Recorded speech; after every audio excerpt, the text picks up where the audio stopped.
أما بعد فأعوذ بالله من الشيطان الرجيم. بسم الله الرحمن الرحيم. يريدون ليطفئوا نور الله بأفواههم والله متم نوره ولو كره الكافرون. وقال رسول الله صلى الله عليه وسلم: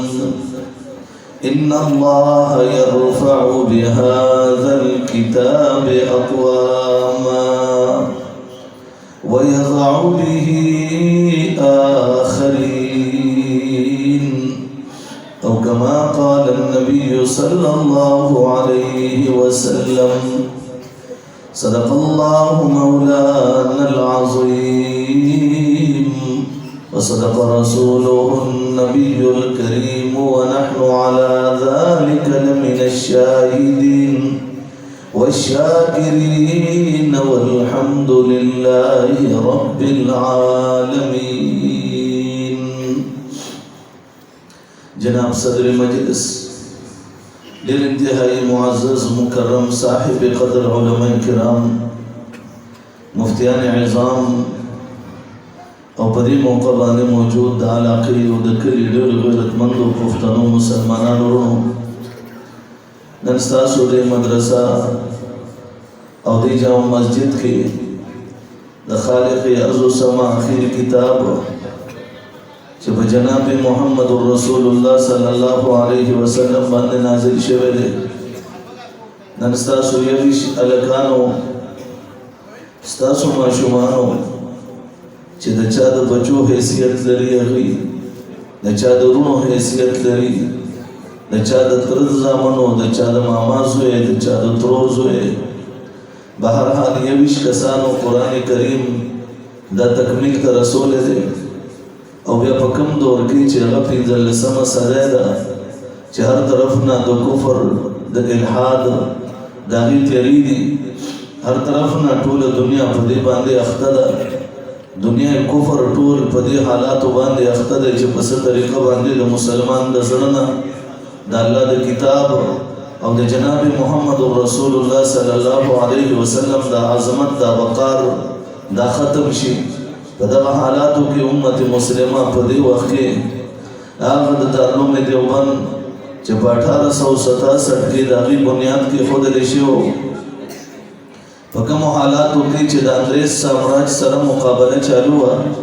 په هغه حالاتو کې د دارالعلوم دیوبند بنیاد کېښودلی شو. لوی لوی اکابر علماء کرام په هغه وخت کې شهیدان کړی شو.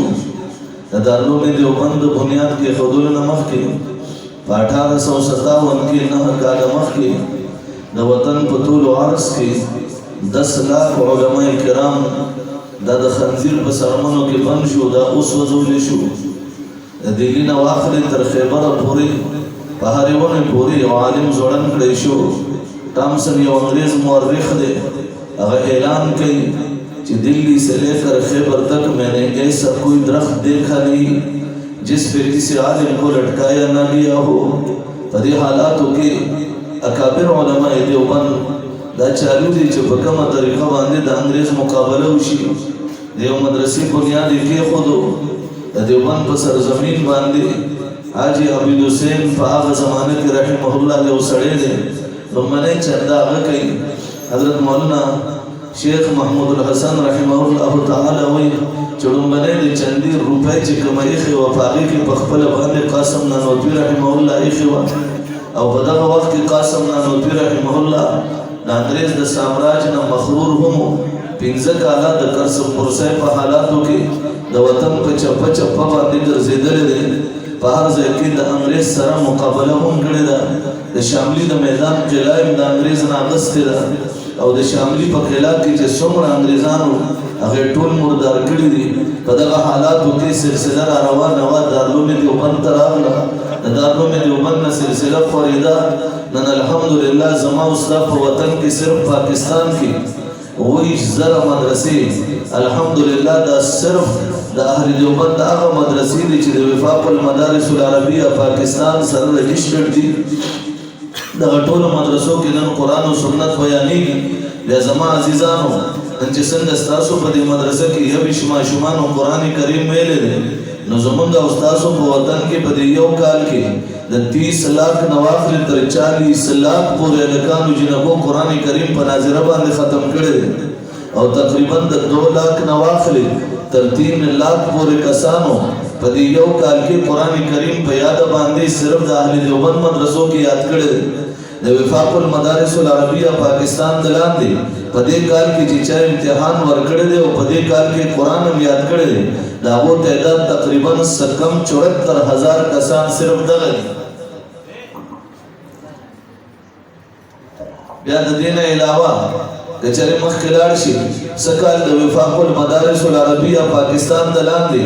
په دغه ټولو اتو درجو کې چې چا امتحانات ورکړي دي، د هغه علماء کرامو چې چا چېرته 2مه درجه ویلې، چا 3مه، 4مه، 5مه، 6مه دورې پورې ویلې، په دې کې هرې درجې والا چې ټول را یو ځای کې د وفاق المدارس العربیه پاکستان د لاندې 29 لاک کسانو په دې یو کال کې امتحان ورکړی دی. بیا که چېرې سوچ ته مخکې لاړې نو بخاري او ترمذي، ابو داود، ابن ماجه، مسلم، مطعن او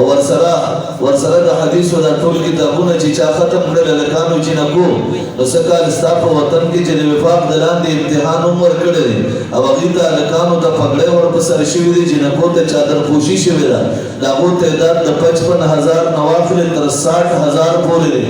داسې په دې ټول وطن کې وګرځه. نن په عصري علومو کې په دنیا کې 251 یا 256 ممالک دي. په دغه 251 256 ممالکو کې پاکستان په 50% کې دی. په عصري علومو کې ستا وطن عزیز پاکستان نن الحمدلله په 132 نمبر باندې دی. لیکن په قرآني علومو کې چې وګورې قرآن او سنت ویونکي نن ستا په وطن عزیز پاکستان کې په ټوله دنیا کې مکه هم ټاپ کړه، مدینه هم ټاپ کړې ده او ټوله دنیا یې ټاپ کړې ده. ستا د وطن د دې ملنګانو هغه محنتونه، هغه سټرګل، د دې د منډې ترړې، د دې د عاجزي انکساري دا دومره په کار راغله چې نن په دیني دنیا کې په شرعي علومو کې درس نظامي کې چې په ټوله دنیا کې قرآن او حدیث څومره ویلې شوی دی، نو ستا وطن الحمدلله په ټوله دنیا کې په لومړي پوزیشن باندې په ټاپ باندې دی په دې مدرسو کې.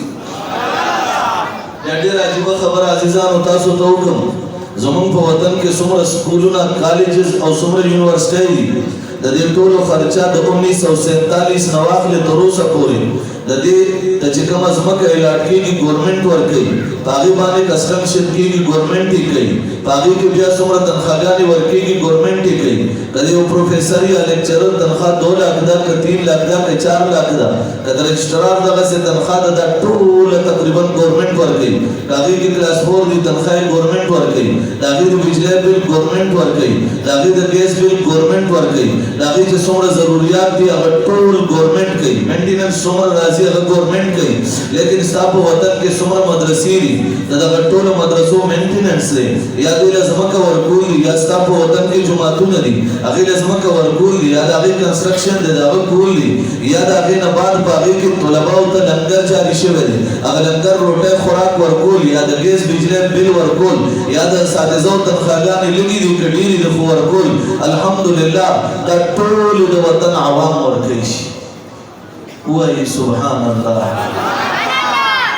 د سکولونو، کالجونو، یونیورسټو ټوله خرچه دا ګورمنټ برداشت کوي او د مدرسو ټوله خرچه د عوام برداشت کوي. اوس اندازه ولګوه چې په ګربونو روپۍ په دې مدرسو باندې خرچه ده، د دې په طلباو باندې خرچه ده. لیکن زه عوامو ته به یو دا خبره وکړم چې علما کرام خو ملنګان دي، د شپې هم ناست دي الله ته جاړي، د ورځې هم الله ته جاړي، ټوله ورځ په درسګاه کې ناست دي، زمونږ بچو ته قرآن او سنت تعلیمات ورکوي، زمونږ بچیانو جنکو ته بردې په سرونو باندې ورواچولې، زمونږ بچو ته په سرونو باندې پټکي ورواچول، زمونږ د بچو نه هغه جوړ کړل چې نن مونږ بچو ته ګورو. زمونږ په ذهن کې دا خبره ضرور راځي چې ربه که زما دې بچي ما ته دعا وکړه او زه د په وجه باندې جنت ته لاړم، او یقیني خبره هم داسې ده. زما پیغمبر صلی الله علیه وسلم فرمایي من قرأ القرآن فاستظهره فأحل حلاله وحرم حرامه ادخله الله الجنة وشفعه في 10 من أهل بيته كلهم قد وجبت له النار أو كما قال النبي صلى الله عليه وسلم خاتم الأنبياء رئيس الأتقياء أحمد مجتبى محمد رسول الله صلى الله عليه وسلم ارشاد فرمائی چاچه قرآن کریم پسینہ کے واچولو یا دا حلال و حرام و تمیزی ہو ساتلو یعنی حرام و حلال پدے کے فرق راوستو دا حلال و تمیزی ہو ساتلو حلال و باندی زندگی تی رکلا او دا حرام و نیزان ہو ساتلو زمان پیغمبر فرمائی چه دا غز بهم جنت تزی او دا دا کور دا سلس کسان چی چابارکی دا جہنم فیصلے شوی اغب دا دا پا وجہ باندی او دا دا پا سفارش باندی اغم جنت تزی نمونگ اندازہ دا اولا چه دا پلنگونو باندی کم معشومات مونگ لگا علماء تیاری انشاءاللہ زمونگ دا خپل رب نا امید دارے چه زمونگ اللہ با دا دی معشومانو ببرکت باندی ماوتا طول جنت تا انشاءاللہ بوسی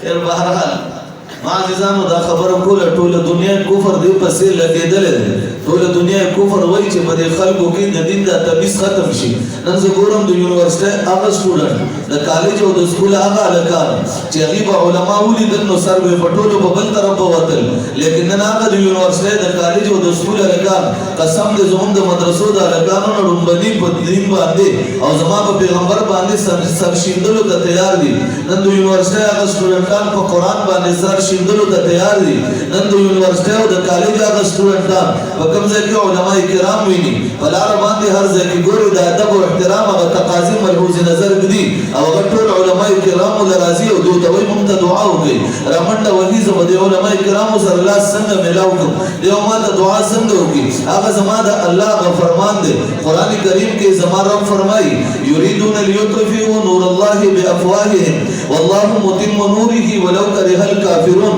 اے زما بندگانو الله فرمایي زما بندگانو اے بزمکه اوسیدونکو خلکو دا ټول دنیا کفر دی پسې لګېدلې دی چې دا د الله نور په خپلو پښو باندې ختم کړي لیکن ستا پروردګار دا اراده کړې ده والله متم نوره الله دا اراده کړې ده چې زه به د خپل نور اتمام کوم ولو کره الکافرون اگر چې کافران دا شی بد ګڼي هغوی باندې دا ښه نه لګي لیکن الله په کائنات کې دې ټولې دنیا ته دا وښود خصوصا زه به وطن عزیز پاکستان واخلم زما په وطن کې نن په هره محله کې په هره کوڅه کې د قرآن حافظ ملاویږي نن په هره ګلی کې وګوره د قرآن حافظ ملاویږي هغه جینکۍ چې په داسې کورونو کې وي چې هغوی پرده نه پېژنده نن د تبلیغ والا په برکت او د مدارسو په برکت د هغوی په سرونو باندې برقې واچېدې نن هغه بچي زمونږ چې هغوی د قرآن او سنت نه خبر نه وو لږ غوندې مخکې دور کې ته وګوره زمونږ بچی چې به بلوغ ته نږدې شو چېرته د آیس والا په لاس باندې به ورغی په شپه ورځ به په کلو کې په لارو کوڅو کې آیس کل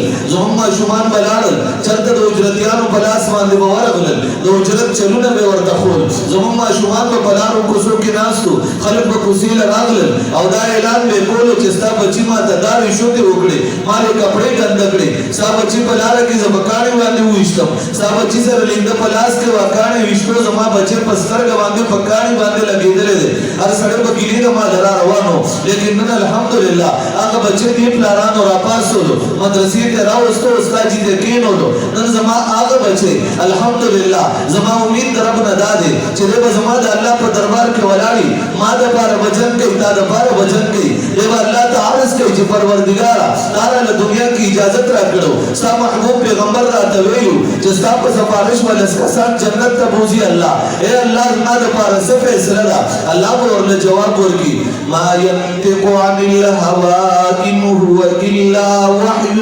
يوحى اللہ با ارشاد فرمائی اے زما بندہ زما محبوب دنیا کی ضرور درتا دا ویلو چچا قرآن کریم پسینہ کی واچولو حلالو دا حرامو تمیزے او ساتلو زما اللہ با فرمائی چما ضرور خبر پیغمبر دا ویلو چچا دا حرامو حلالو تمیزو ساتلو قرآن کریم سینہ کی واچولو اے زما محبوبا